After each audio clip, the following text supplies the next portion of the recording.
In this lesson, I'll teach you how to solve for molarity, and we'll do some practice problems. What is molarity? Molarity of a solution is calculated by taking the moles of a solute and dividing it by the liters of the solution. So here's the equation you should write down. Molarity is equal to moles of a solute over liters of a solution. Oftentimes, this is denoted as a capital M. So when you're looking at the examples in lab, they'll have a value and then a capital M. So it's how concentrated something is. So the best way to do this is through examples. So let's do some examples.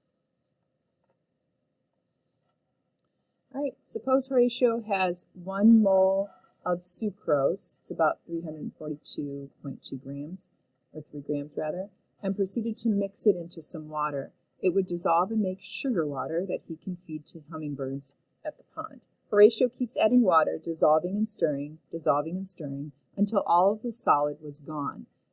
He then made sure that when everything was well mixed, there was exactly 1 liter of a solution.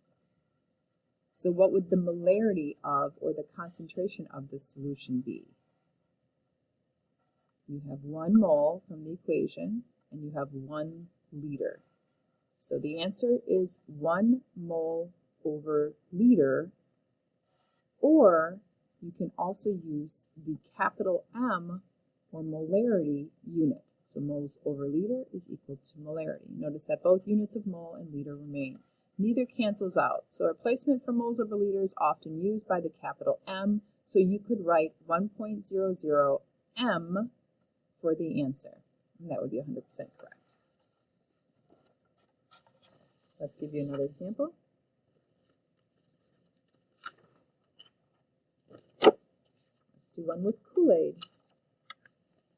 All right, suppose Horatio has 2 moles of Kool-Aid and dissolve this into 1 liter of water. What is the molarity of Horatio's beverage? Well, we know the equation is moles of solute over liters of solution. So if we plug that in, here's my little Kool-Aid guy, we have 2 moles over 1 mole. The answer is 2 molarity, or 2 moles over a liter. I've explained that. Notice that no mention of a specific substance is mentioned at all. The molarity would be the same. It doesn't matter if it's sucrose, sodium chloride, or any other substance. 1 mole of anything contains 6.02 times 10 to the 23rd particles, which is Avogadro's value. All right, let's change something about this problem now.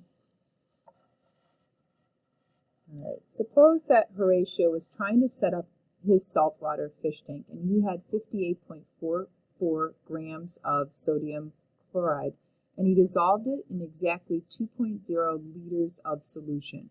What would be the molarity of that solution? Okay, so he dissolved it. You're giving specific grams, specific what he dissolved, and how much of the liters that he used. The solution to this problem involves 2 steps will eventually merge into one equation. Step 1, you need to convert grams to moles. So you need your periodic table to calculate your molar mass and a calculator. Step 2, divide moles by liters to get molarity. So that's the lesson that we just learned, moles over liters.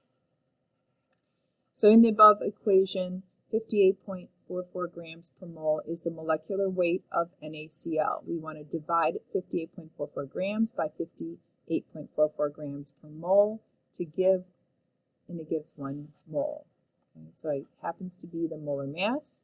We can divide the 2 and we get 1 mole. Then dividing 1 mole by 2 gives you 0.5 moles over a liter, and that's the molarity. This is another way you could write this out. Okay, so the molar or molarity of that would be 0.5, and that's a little fish.